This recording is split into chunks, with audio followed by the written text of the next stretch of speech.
Hi, welcome to SB Live and today's discussion with Justin Rounce, CTO, TechnipFMC, where we'll be talking about challenging convention, integrating and innovating. My name is Nils Korkeson. It's my great pleasure to be your host today. SB Live is in part made possible by sponsorship from the SBE Foundation.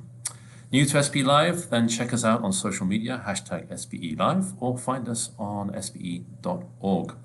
Today's SB Live is a continuation of our CTO and Director series as we talk with senior executives in oil and gas, getting their perspective on business performance, markets, technology innovation, and the way ahead.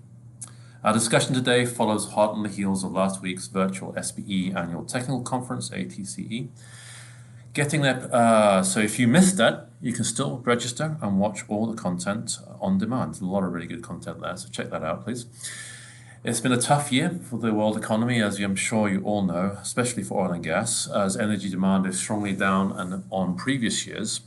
Additionally, we have that ever-present energy transition as the world looks to move to cleaner energy and lower carbon footprint in response to concerns around climate change.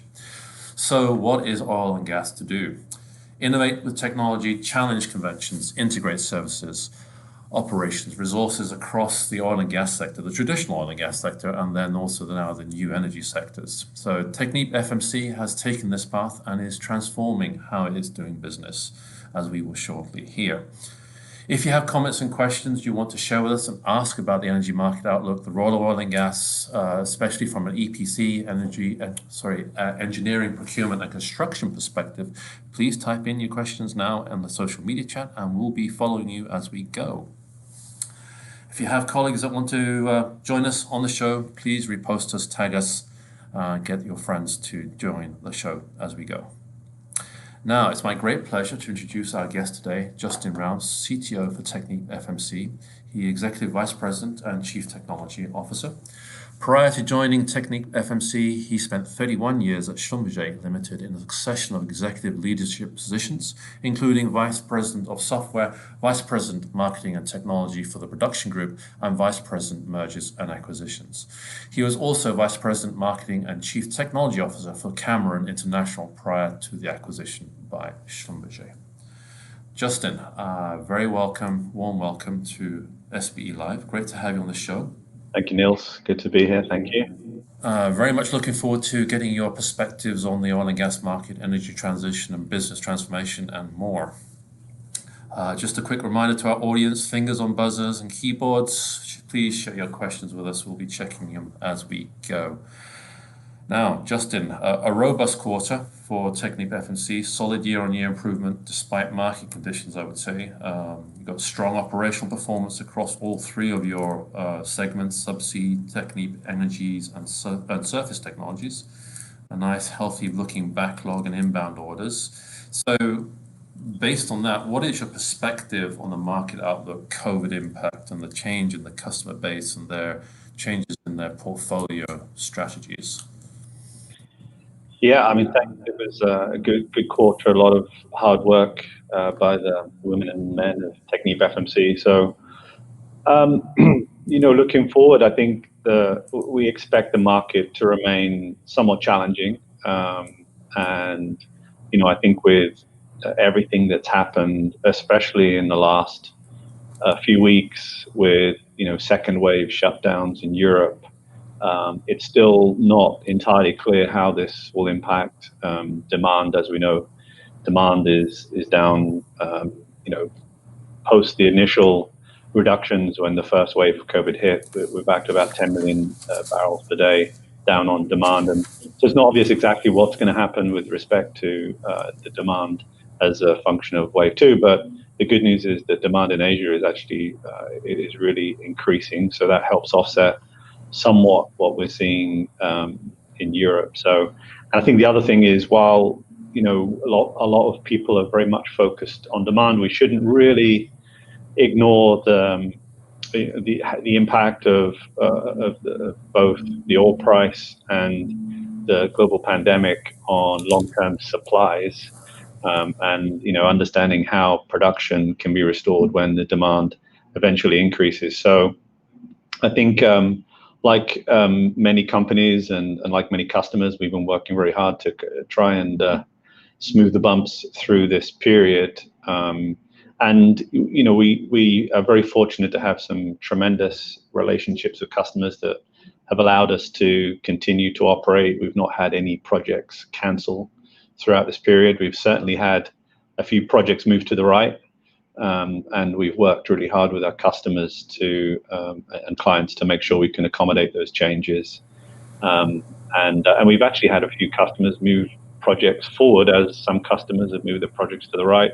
Others have used the opportunity to accelerate some projects too. So it's not been everything moving to the right. So next year we expect that to be broadly in line with this year in terms of the market and our revenue and bookings. We kind of made that clear on our earnings call a couple of weeks ago. So we think 21 will look very much like 20. And we think we'll continue to see customers invest in brownfield tiebacks, which represents, depending on which report you read, plus or minus 60% of the market at the moment. So I think we'll see that continue for 2021 before perhaps returning to some higher levels of demand in 22 and 23. And I think that will drive hopefully some increases in activity for the industry. Yeah. Okay. So yeah, I like your comments there, so particularly on the long-term supply, restoration, and production. So your business is pretty much long-term relative to people putting in. Companies spend a lot of time putting orders in. It takes time to construct a lot of these subsea equipment and also surface equipment. So I guess you have that longer term perspective that other companies may not necessarily have in terms of the oilfield services space. Now, what about the energy transition and sort of looking at opportunities based on your very strong engineering base that you have? What do you see ahead of yourselves there?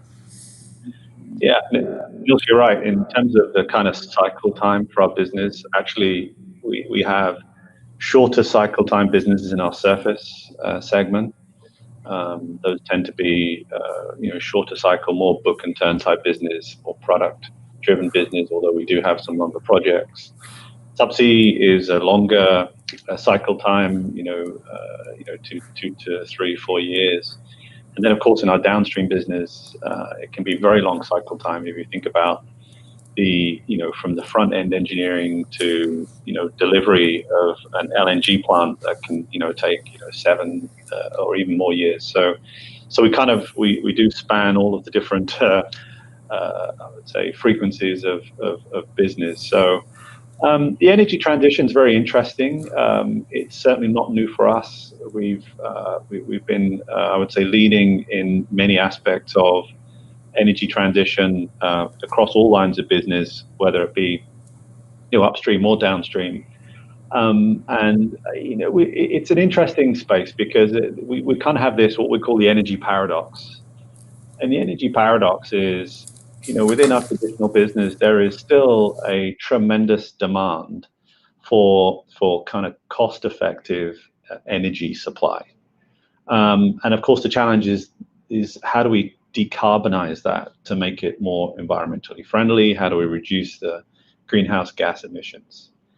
And then on the other side of the paradox, you have the long-term, I would say, drive and ambition to have a lower carbon or carbon-free energy sources. So so we think about our strategy in terms of those two poles.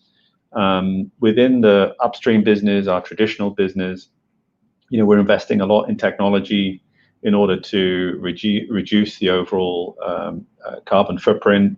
Technologies like Subsea 2.0, where just the manufacturing footprint of the equipment, reduces the carbon footprint by as much as 47% because it's a lighter, smaller, more configurable system. In our surface business, we have a number of products and solutions that are really aimed on reducing fugitive gas emissions.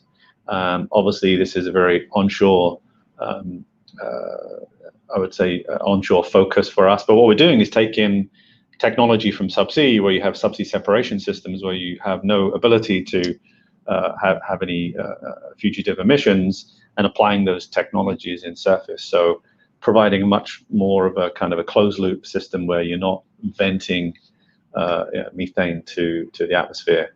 One of just a few examples. And I would say generally application of digital technology and automation is a tremendous driver in our business. Again, we've been automated in subsea for decades for obvious reasons, and bringing some of that know-how and knowledge to the surface business, where we can really start to deman the well site, take people out of the red zone, which is the zone directly adjacent to the wellhead, especially in completions operations, where we can drive a lot of automation there.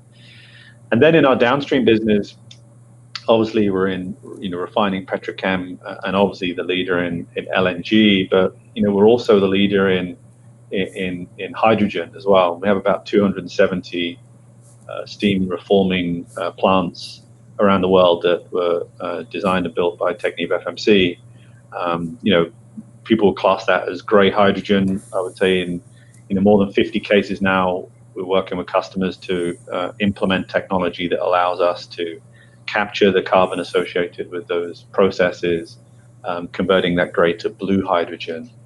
And we've been investing in green hydrogen for several years now, and very recently announced an investment partnership with McPhy, one of the leading electrolyzer companies, where along with Chart Industries, we think there's a really unique opportunity to work together there to really start to take some of that technology and scale it into kind of a larger environment to really increase the output of some of those technologies.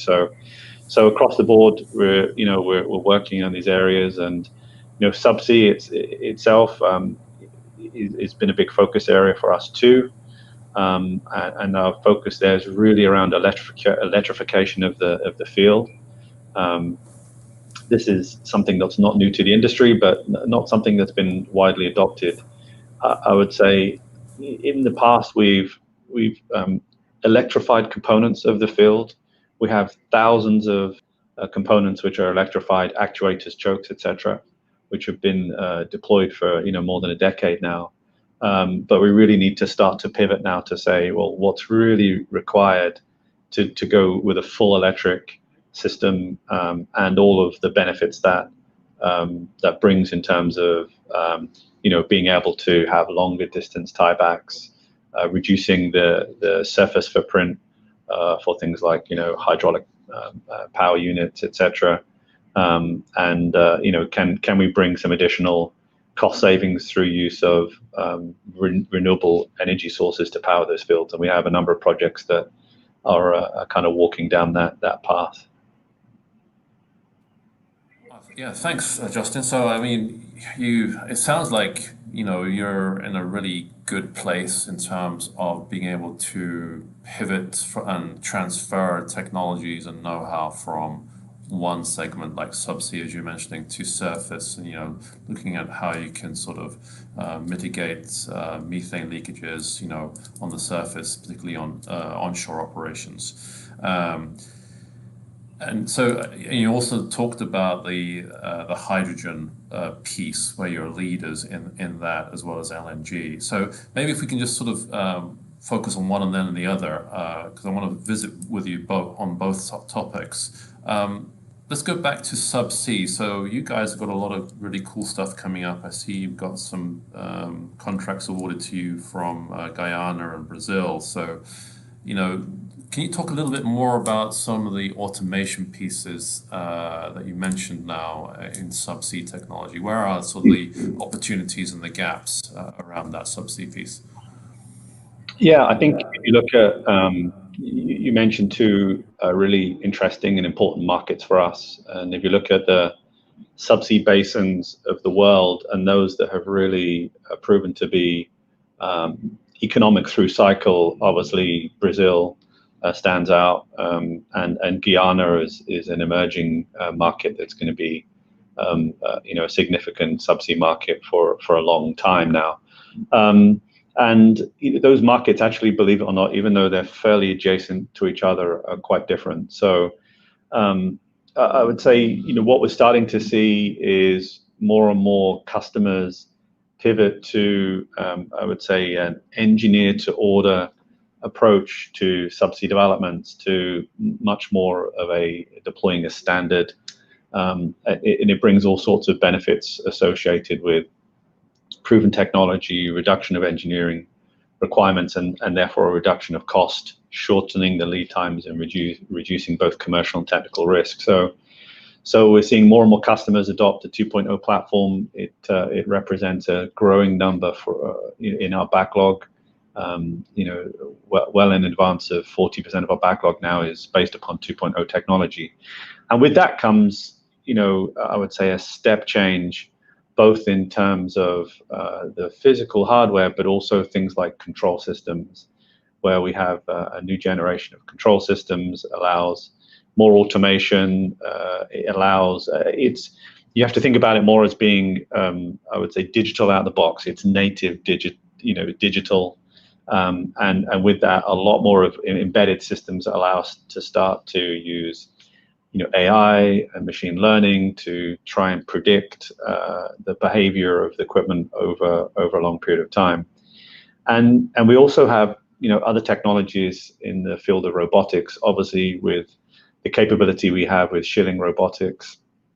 We've leveraged that know-how to, for example, large manifolds. One of the reasons large manifolds are complex and expensive is, how do you actuate all of the valves, etc., on a large manifold? It's less applicable on a small manifold, but on a large manifold, it's large and it's complex and it's expensive and it's heavy.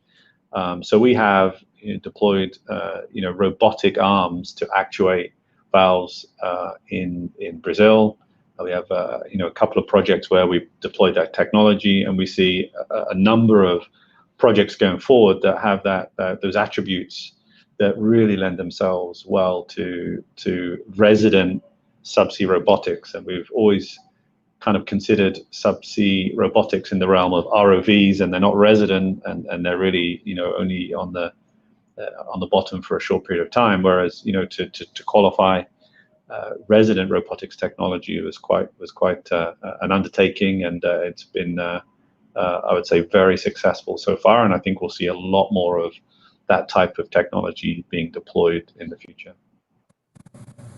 Yeah, so really exciting stuff there. You're talking about the 2.0 platform that you have, robotics, automation, AI. So that's really providing technologies and services for the customer in terms of field operation and efficiencies there. What about your own workforce in terms of sort of digital enablement? I mean, you're across the whole EPC activity area. So where are you seeing opportunities there for your own workforce in digitization? It's a great question. I mean, if we think about our digital investments, I would say 50% of them tend to be something that will have a direct benefit to a customer, either through the deployment of technology or platforms that allow the customer to work differently with us, such as Subsea Studio, which is kind of our front-end engineering tool, that kind of really provides all of the, I would say, field automation, layout, development, I would say, fairly engineering-centric, but it feeds our other systems in the rest of the manufacturing process. So it's kind of really the first entry point for customers in our digital thread that goes all the way through to project delivery. Of course, we have a number of internal tools that I would say connect to that digital thread, be it through workforce optimization, but also especially around manufacturing. Our factories are all digital. I'm not going to say they're all factory 4.0 because it tends to be an overused term, but we're certainly on a journey with our manufacturing facilities, our vessels, and our service locations that really drive them up the curve of digital and automation, again, to improve productivity, reduce cycle time, reduce risk, and make them more safe environments to work in. So, and we have systems that get directly fed from Subsea Studio that really configure and automate a lot of the engineering. So, we're using technology to automate things that took hundreds and thousands of hours of engineering time down to a number of hours, less than a day, to I would say repeat fairly repetitive engineering tasks in the beginning, but now actually becoming much more complex tasks. So and they're fully connected to our manufacturing thread, they're fully connected to our supply chain, they're fully connected to our customers. So when we and it's very much linked to, again, standard industrialization of what we deliver to our customers, especially around the subsea and the surface product lines. That piece there on the standardization, the industrialization. So for you guys, I guess, in the past it's been very much, I think, custom built type of subsea templates and stuff. So you're saying that there's much more standardization now across the industry. Is that what you're seeing? Well, we have, I wouldn't say it's across the industry, but we certainly are working very closely with our alliance partners, our customers. And, there's really, I would say, three types of engagements we have within Subsea, for example. There's engagements where customers really have adopted, embraced our 2.0 platform, which again it's highly configurable. So, we didn't just come up with a platform and then kind of launch it and see who was interested. We worked for many years with key customers to understand, in a configurable platform, what are the critical items you have to have, and what are some of the items which are less important or nice to have, and came up with a platform that really meets the needs of a large percentage of the market. It's not 100% of the market, but it's certainly more than 50% of the market is very well served by the 2.0 platform. And when you have that configurable system and the level of automation that we have, then it allows us to really reduce the cycle time and the cost, because it allows us to pivot from for example, from a supply chain perspective, where we would traditionally, on a normal engineer to order project, you would procure those materials from the supply chain on a project basis. But when you have a standard configurable system, and it's something that customers will use on a repeated basis, what it does is allow us to move from a project-based supply chain to things like an annual purchase, and that provides security of supply to our key suppliers. It reduces all the risk and assures supply to our customers, and it also reduces the cost because we're buying in annual volumes and not buying on project volume basis. So it really helps us, again, reduce lead time, because many of our key suppliers know that they have certainty of demand from ourselves, and so they hold some materials in inventory, and it also guarantees a volume for them. So reduces the cycle time, it reduces the risk, and certainly reduces the cost. So there's a large percentage of our customers who live in that world.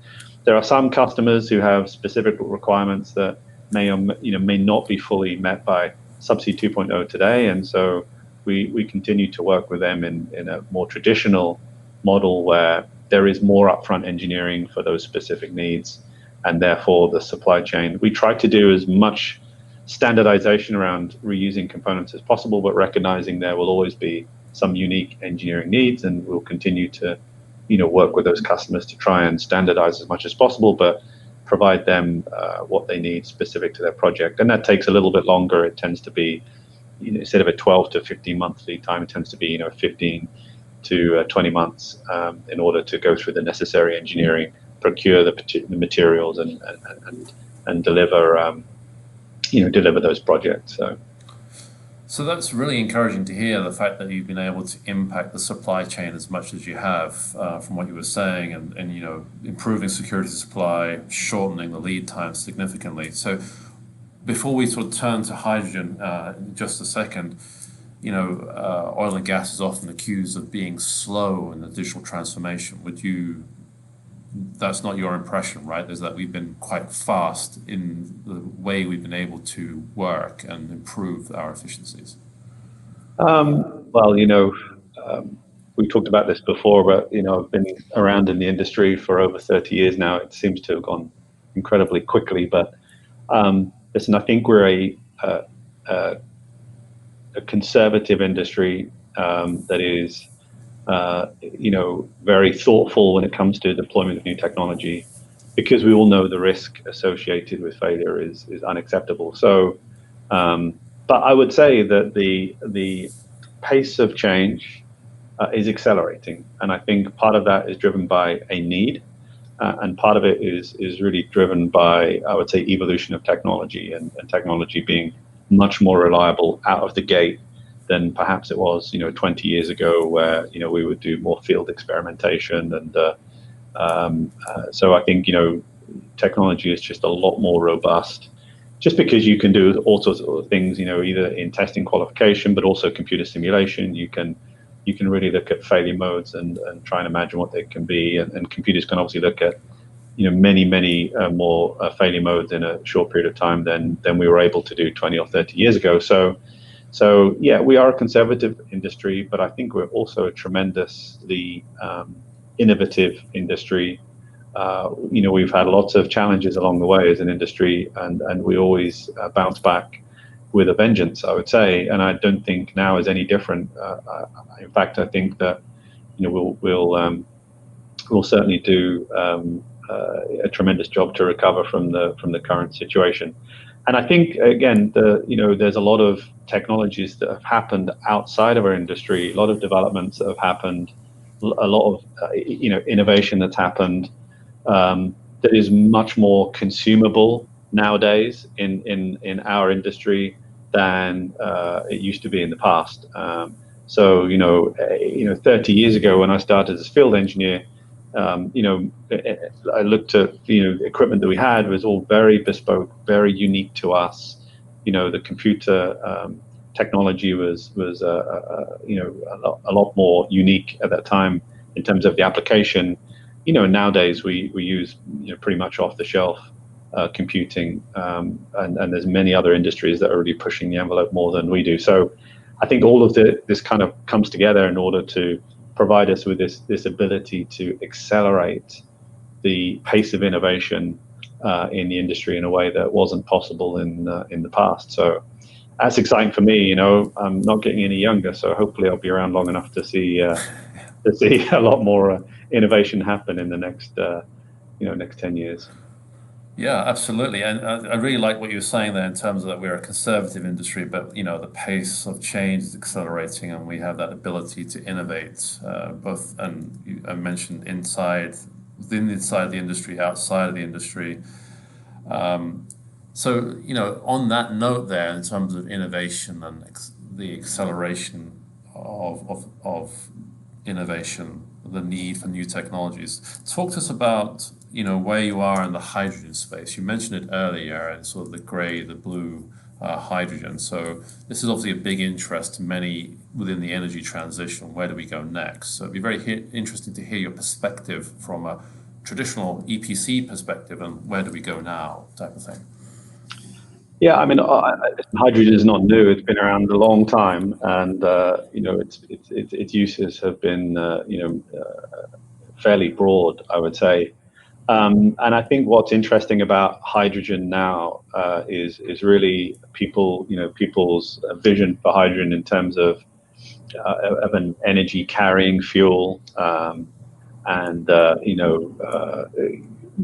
the way through to perhaps transportation. So and there are already some great prototype examples of hydrogen being used in the transportation world. Now we have a long way to go in some of those technologies. So today I'd say we have some incredibly robust technologies, things like steam reforming that are used very effectively to produce hydrogen, and now with the carbon capture technologies, either for storage or utilization.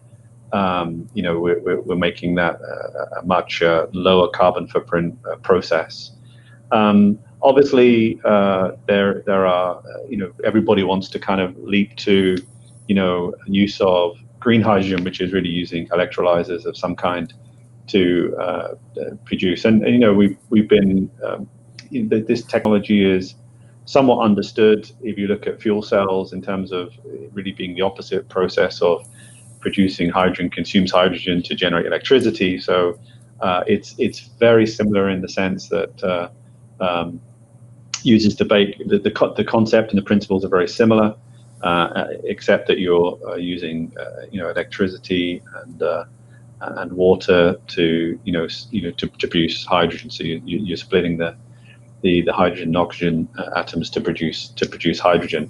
So then, can you use that hydrogen as if you're generating electricity and you want to be able to store it, and you want to store it in a technology that is different from what we use today, which is primarily battery-based and lithium-based batteries, then could you convert it to hydrogen as a energy carrier, much like LNG? Think about LNG, you're converting gas to LNG as an energy carrier, so you can transport it and then regasify it and use it. So for hydrogen, it's, can you store the energy in hydrogen form? Can you transport it, and can you re-electrify it in a way in order to to produce energy again? So it's a really interesting field. As I said, we've been involved for a long time. I think our recent relationship with McPhee is going to really help us kind of step up. But we're also working with other research institutes, on the fuel cell technology to say, how do we really, get to the long-term goal of having truly green hydrogen production. And I think these things will be a bit different from LNG, whereas LNG is really large facilities, they're large plants, big trains, LNG trains. I think where you'll probably see hydrogen will be in much smaller modular units that may be close to the kind of point of consumption from a power perspective, and not necessarily huge facilities. You have the ability to stack the technology, which is always interesting. So you can create a bigger infrastructure, or you can kind of keep it fairly small and make it much more regional. So it's going to be an interesting field. I think we have a few years to continue to mature the technology, but it's whereas people, I would say 2 years ago, thought we were 10 years away, I would say we're not 10 years away now. We're just a few years away from that technology becoming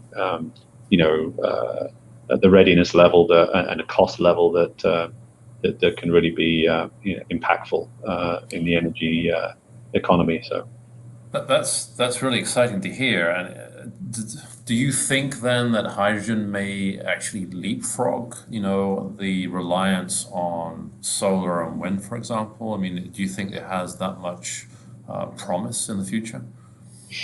Well, I think they're all very complementary, because if you think about solar and wind, you still need infrastructure to take the power generation to where it's consumed. In some parts of the world, that's much easier than others. If you think about offshore floating wind, depending on the geography, it may be easier to take that power generation, convert it to hydrogen, and use that as either a storage or a transportation media. So I don't think that one will necessarily replace the other. I think they're quite complementary, and I think what you'll start to see is hydrogen play a more important role in the whole kind of energy, kind of the circular energy or circular economy, as people like to say, where you're not going to use just one or two technologies. You can use a portfolio of technologies. So I think important that is going to be wind, obviously. I think solar is going to be important. I think tidal still has opportunities, and some of the newer technologies around capturing tidal energy are really moving very quickly. I think hydrogen is going to be important. I think LNG is going to be, probably I would say the fuel that's going to underpin the energy transition, because gas is obviously has a great energy density. It's cost effective to produce. We know that we have the technology to liquefy it and transport it.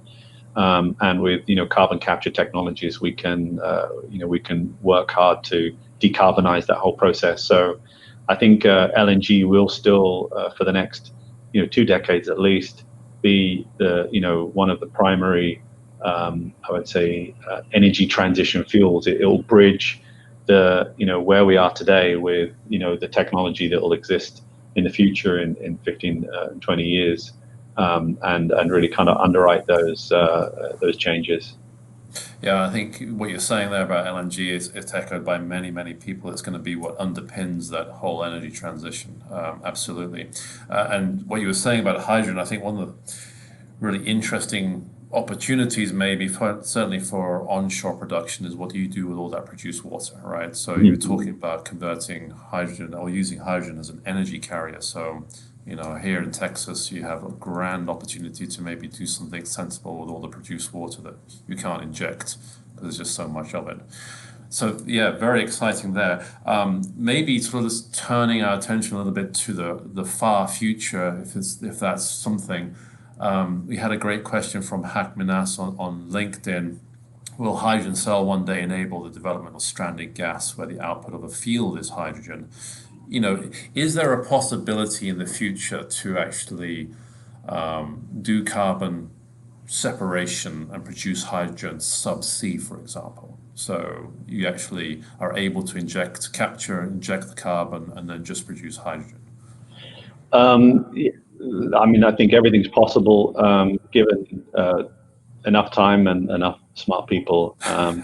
The question is, can you make it cost effective, and are there more cost effective ways to generate hydrogen? So, yeah, it's something that within our research group, they're spending a lot of time thinking about future applications of hydrogen across all lines of business, be it downstream, upstream, or even subsea. And unfortunately, I can't go into the details, but we actually have a whole project that is focused on subsea hydrogen production, storage, etc. That we'll talk about a little bit more in the weeks and months to come. But yeah, I think there's a tremendous number of opportunities to leverage that technology in ways that people hadn't necessarily thought of in the not too distant past.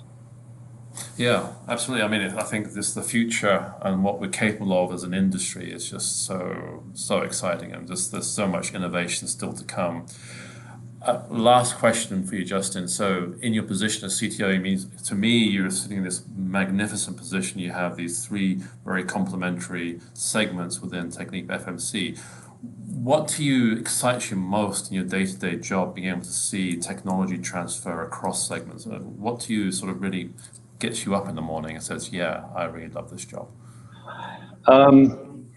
It's a great question, and somebody not in our industry, and I was just chatting to the week before last, who works in a completely different industry, and said, wow, 33 years in oil and gas, what interests you to stay in oil and gas? And obviously you could have thought about other careers in technology, and it kind of made me stop and think for a moment. Why am I still here? And obviously I grew up in the oil field. I started as a field engineer, and I'm just incredibly passionate about the industry. And I think there's a number of things. I think as an industry, we have an obligation. It's back to the energy paradox when we talk about providing low-cost energy. We tend to be in a privileged position in some of the places where we live in North America and Europe, where we we think about energy transition as people driving electric cars. And, we have to remember for those, who live in, emerging nations who've traveled to, parts of Asia and parts of Africa, that, the infrastructure just doesn't exist today. In some of those places, more than 50% of people's light, heat, and cooking, comes from burning something in their house, right? So it's a very, we have to think about as an industry, how do we, bring this kind of energy parity, low cost, low carbon as much as possible, energy parity to, to the developing world. And of course, we want to reduce you want to decarbonize that as much as possible, and we also want to support the transition to renewables. And I honestly, truly believe that if anybody's going to make that leap from providing energy parity across the world to eventually an energy transition, it's our industry. I don't know who else is going to do it. And when you look at the public statements from our customers and our competitors, you can see we're all very aligned on helping to provide that transition, decarbonizing our existing business, but also significantly investing in the future energy needs of the world. And I can tell you, it's, for me, never been a more exciting time to work in our industry. And as I said earlier on, hopefully I'm around long enough to see some of those changes take place. But I just fundamentally believe that if we're really going to move from one to the other, and the energy transition is going to happen over the next 10 and 20 and 30 years, then our industry is going to drive it. Drive it from a technology perspective. We're going to drive it from a competence and people knowledge perspective, and we're also going to drive it from an economical perspective. So I think the future looks great for our industry, and I think it's very exciting for not only those of us who have been around a long time with no hair and gray beards, but also young people coming in. I have 4 children under the age of 25, and I'm not sure any of them want to be an engineer, but there's I think there's still a lot of young talent coming out of university today that we can offer a great career to in the energy industry, and that certainly motivates me today and tomorrow, and will continue to motivate me going forward. I couldn't agree with you more. I mean, yeah, we have so much promise in the industry. It's a fantastic industry to work in, and I can only encourage, like yourself, all our younger audience members, if you want a really good job, then working on oil and gas. And I really liked your message there about how we have an important role to the emerging markets and developing nations to give them that energy parity. I think you said that really, really well. And we have to be mindful of that privileged position that we sit in here in the Western world. Yeah. So absolutely, thank you.